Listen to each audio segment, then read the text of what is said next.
รั้งที่เกิดวิกฤตเราจะเห็นภาพเดิมๆอย่างการตั้งคณะกรรมการศึกษาและการของงบประมาณฟื้นฟูเมืองเราถอดบทเรียนกันมานับครั้งไม่ถ้วนแต่ทำไมประวัติศาสตร์ยังซ้ำรอยหรือที่ผ่านมาเราลงทุนมหาศาลไปกับการแก้ปัญหาที่ไม่ตรงจุดทั้งการจัดการที่ไร้ประสิทธิภาพปัญหาผังเมืองและคอร์รัปชันทำให้เมืองยิ่งเปราะบาง Sometimes in the disaster world, people call it build back better, but it's really understanding so that you don't build the same thing again. We have been told that Bangkok is under risk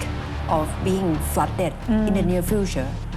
What's the information that you have got about Bangkok?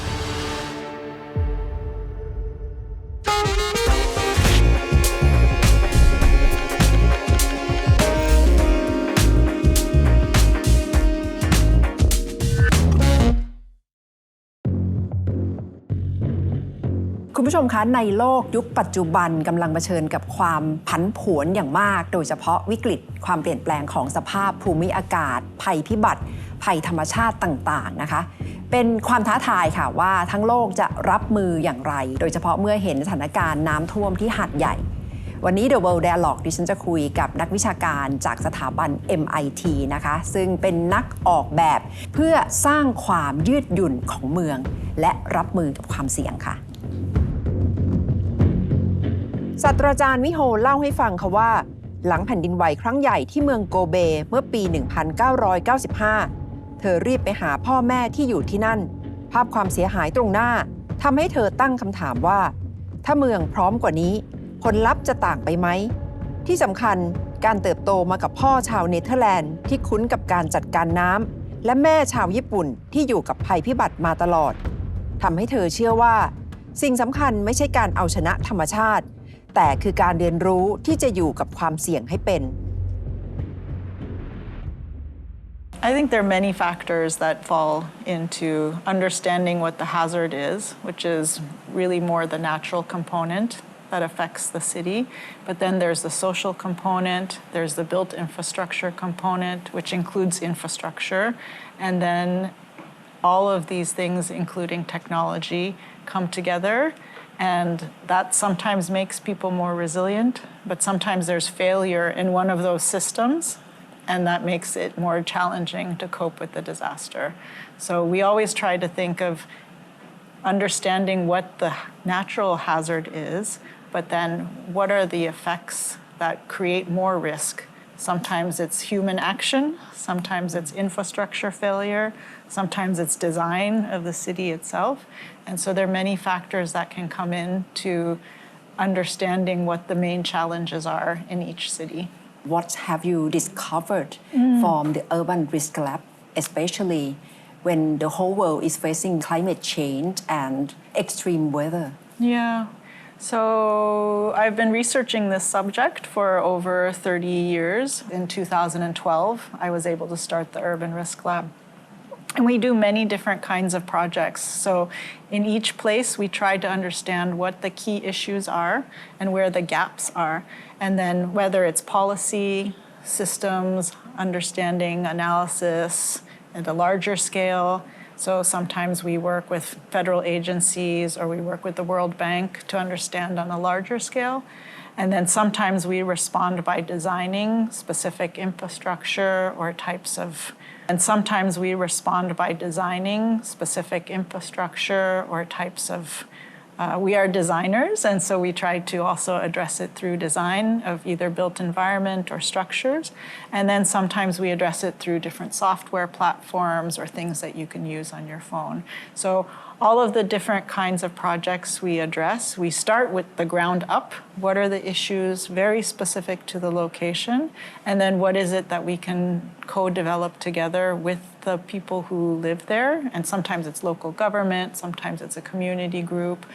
And then we co-create a solution together, and we try to rely on different kinds of innovations that we can pull to work on something together. So it's not a one size fits all. It's not a we do this and only this kind of approach, but really understanding what the issues are locally. For city planners or urban developer, why is it so difficult to design in advance to cope with natural disaster because people tend to be concerned or talk more about it after disaster happen. What would be your take on this? Yeah, I think it's partially psychological that people don't want to be thinking about risk all the time. But I think that there are many ways that you can design for both things at once. So we call this dual use design, where we can think about how if you are designing one thing, for example, a park or a school or some kind of infrastructure, how do you make sure that A, it's resilient through the different kinds of extreme weather events, but also how it can support people in those kinds of extreme weather events. And so I just published a book that has quite a few case studies from Japan about different dual-use design projects. And that book is called Design Before Disaster. And it's trying to, again, not have something that's copy-paste, but really having people invent in their own local space that type of dual-use design. So instead of waiting until after, like you suggested, being proactive beforehand, understanding now that there's so many extreme weather events that hit us, there's a lot of uncertainty, and so trying to build in that kind of design beforehand is really what we're trying to encourage. You mentioned culture of Japan. I presume that it's Bosai. Can you talk more about it and how do you see that Bosai or preparedness can be integrated into urban risk lab or prevention of the risk? Bosai in Japanese means disaster prevention. A lot of people understand that to completely prevent it is very difficult. But understanding how we cope with it, how we prepare beforehand, is all what we're trying to describe in the culture of preparedness. We believe that the more you can embed it into your daily lives so that you are both prepared and aware with what you do every day, then if something does happen, it makes it much easier afterwards. And so in a lot of the different things we try to design, we design both sides. So here's how you use this every day. And then if there's a disaster, here is how you use this. But sometimes it's the same tool. If something happens, then they're able to use the same application. And you don't have to all of a sudden download an app or all of a sudden learn something new, but it's something that you're comfortable using and knowing every day. The more you are able to do that on a sunny day, the more that if something does happen, your population is able to do that when there's chaos going on around also. So that is something that we're working on here in Thailand also. We have a great team here of MIT graduates who are working in the Resilience Collective, and it's the team that does all the work that we do here in Thailand, but it's a bridge between MIT and Thailand. แล้วเราจะนำการเตรียมความพร้อมในชีวิตประจำวันและกระบวนการมีส่วนร่วมมาปรับใช้ในไทยได้อย่างไรอาจารย์มิโฮเล่าว่ากรณีน้ำท่วมหาดใหญ่ทีมงาน Urban Risk Lab และ MIT ได้ลงพื้นที่ทำงานร่วมกับหลายหน่วยงานในไทยเพื่อทำความเข้าใจปัญหาสาเหตุและความต้องการของชุมชนจริงๆมิโฮได้ข้อสรุปว่าการรับมือที่มีประสิทธิภาพต้องอาศัยกุญแจ3ข้อสำคัญคือ 1. การสร้างสรรค์แบบมีส่วนร่วมหรือ co-creation ออกแบบเครื่องมือช่วยเหลือร่วมกับชุมชนจริงๆเพื่อให้ตอบโจทย์การใช้งานจริงไม่ได้มาจากการท็อปดาวน์ 2. สร้างความตระหนักในชุมชนให้ชาวบ้านประเมินสถานการณ์ได้เองอย่างเช่นถ้าฝนตกหนัก3วันทุกคนจะรู้หน้าที่และจุดอพยพทันทีโดยไม่ต้องรอประกาศอย่างเดียว 3. มีระบบแจ้งเตือนในพื้นที่ชุมชนมีแผนรับมือและระบบสื่อสารในกรณีที่ระบบภาครัฐขัดข้อง And then we collaborate with Chulalongkorn University, we collaborate with HII, we collaborate with DDPM, and we collaborate with CODI, and then local university partners. So for that, we're developing software tools, awareness building, and each one is co-created with the communities there. So our team goes to many different locations within Thailand, has workshops with CODI and HII, with the local residents and understanding what the issues are in those areas, and then creating the different modules for the tools, because we want adoption of the tools. A lot of times with software, it's either it's top down, there are people told to use it, or somebody tries to sell it to them. But here, by the co-creation process, we take into account what the people in the village or the community need and what they want to see in there and how they want to use the tool. And then we co-create it with them so that they adopt it and use it. And so this tool that they're currently using called Copin, if there is an event, then they can also use that for coordination, for mapping where the flood extents are. And so that's a process that we're currently working on, the emergency side of it. The local community said there were some problems in managing the alert system. So if you have some brief lesson learned about Hat Yai from your lens, what's your take about it? I think when people see flooding and rain for several days in a row, by informing and making sure that all the residents are aware, then even if you don't hear from somebody, oh, you should evacuate, understanding what each person's action should be is one thing. And then the other is evacuation to save your life. I think that often people are reluctant to evacuate because they don't know what will be the conditions in the place they go to. And it's also a little bit scary, especially for, say, very elderly folks. I think that the way you can embed understanding where the evacuation spots are, how it feels to be there, what kind of supplies are prepared there, that is also something that can be done beforehand, so that if there is an event and people are asked to evacuate, it can happen beforehand. Because a lot of these storm events, there's forward warning many days beforehand. So much of the preparation can be done during those 2 days or 3 days. It seems the most crucial thing is awareness among local communities that they have to share among themselves, or there should be system from local government or the central alerting system. What should be the system which can make this effort go in tandem? I think it's good to have redundancy. The centralized system is very important, and there can be a clear announcement, but sometimes there's some communication challenges, and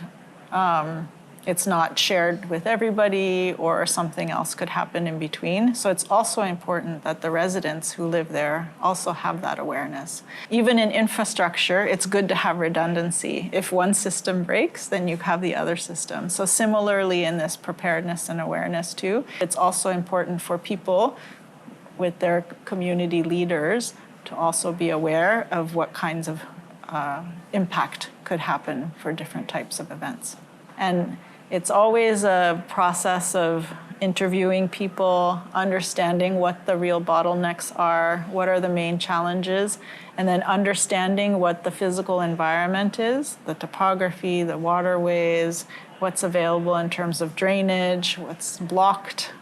where the water reservoirs are. And then it's the events, the kinds of weather events that we might be seeing in the future. And so there are ways to model that so that you can understand, here's one scenario, here should be the action for that scenario. Here's another scenario, this should be the action for that scenario. แต่การเตรียมตัวเป็นเพียงจุดเริ่มต้นเมื่อวิกฤตผ่านไปโจทย์ที่ใหญ่กว่าคือการฟื้นฟูเมืองทั้งในแง่การออกแบบและการจัดการเพื่อลดความเสี่ยงทำให้ผู้คนมีภูมิคุ้มกันและยังมีความหวังที่จะเผชิญกับสถานการณ์ในอนาคต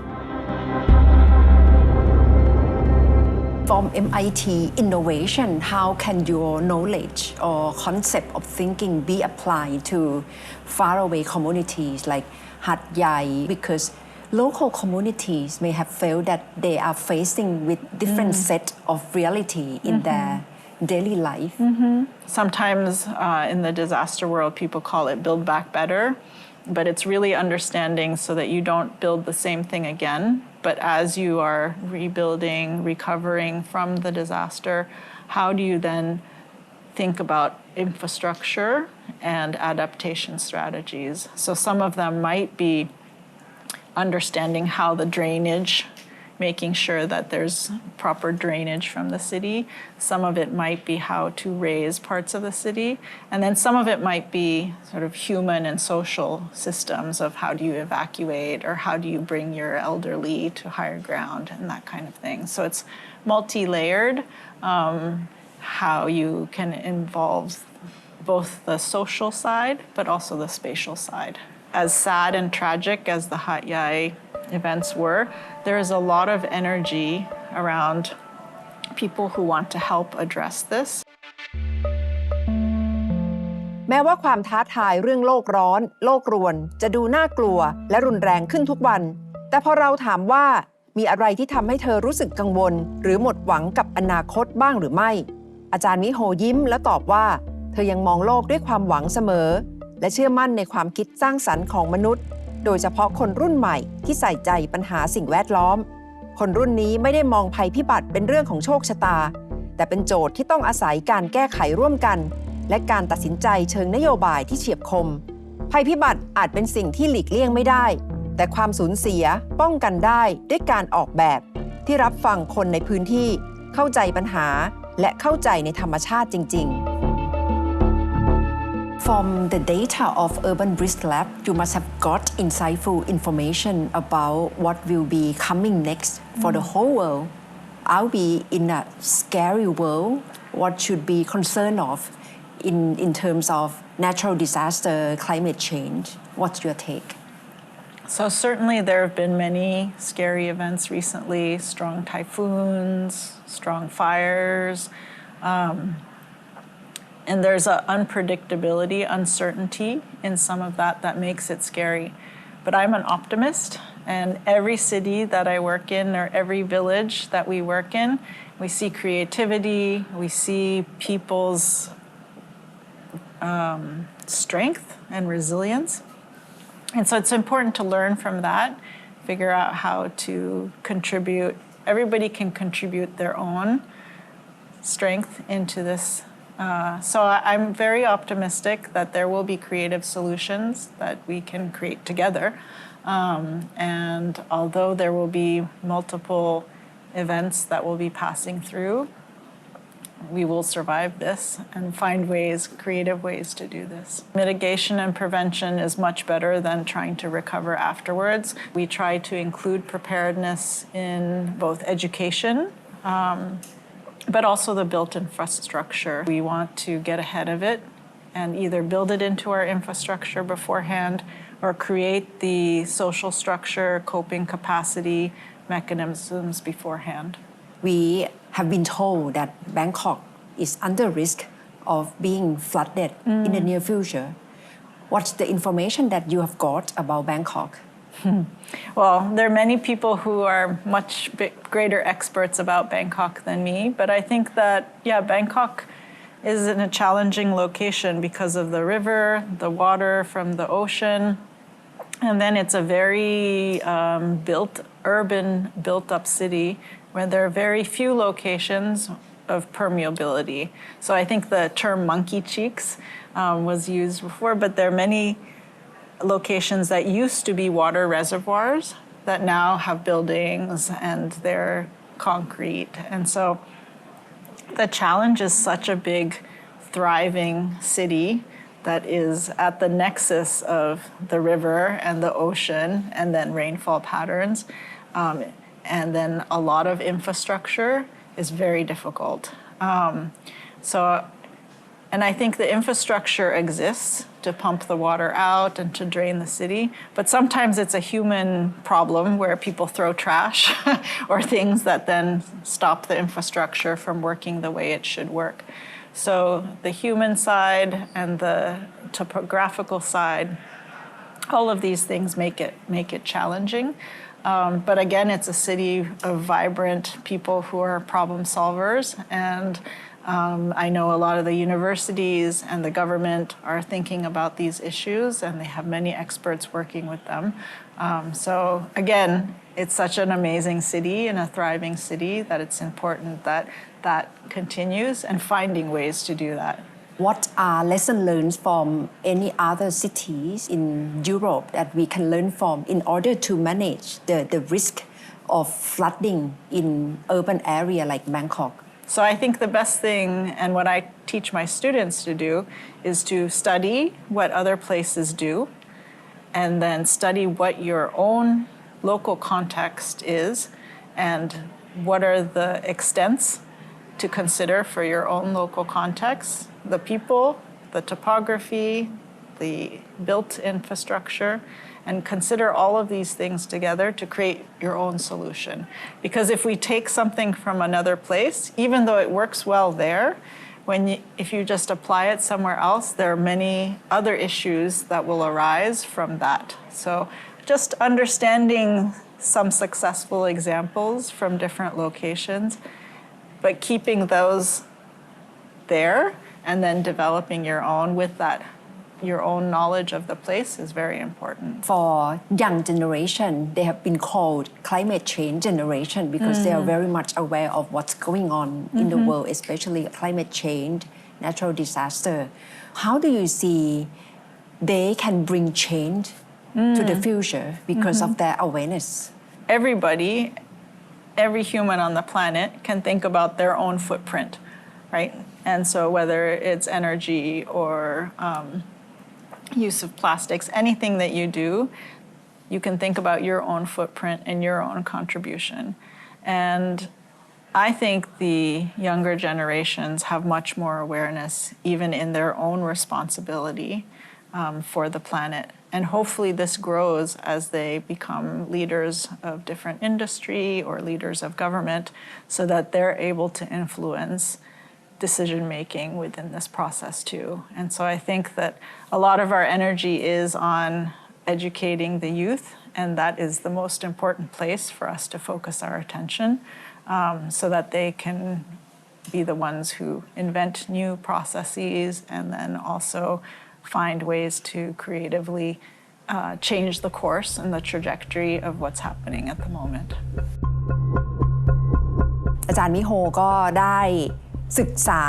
เมืองใหญ่หลายๆเมืองทั่วโลกนะคะเรื่องของการออกแบบเรื่องของการรับมือกับความเสี่ยงค่ะและแน่นอนได้ถอดบทเรียนมากมายหลังจากที่แต่ละเมืองได้เผชิญกับภัยพิบัติแล้วแต่สิ่งสำคัญที่อาจารย์มิโฮย้ำก็คือหลังจากถอดบทเรียนแล้วต้องนำกลไกเหล่านั้นไปปฏิบัติเพื่อใช้งานได้จริงๆค่ะไม่งั้นบทเรียนก็จะเป็นแค่บทเรียนและพอเผชิญกับวิกฤตที่เกิดขึ้นครั้งหน้าก็จะเกิดวิกฤตซ้ำเดิมเพราะฉะนั้นการนำไปใช้การนำไปปฏิบัติจริงก็คือหนึ่งในหัวใจที่จะช่วยรับมือกับความเสี่ยงให้ได้ค่ะทั้งหมดก็คือ The World Dialogue สำหรับวันนี้ค่ะดิฉันณัฐฐา โกมลวาทินสวัสดีค่ะ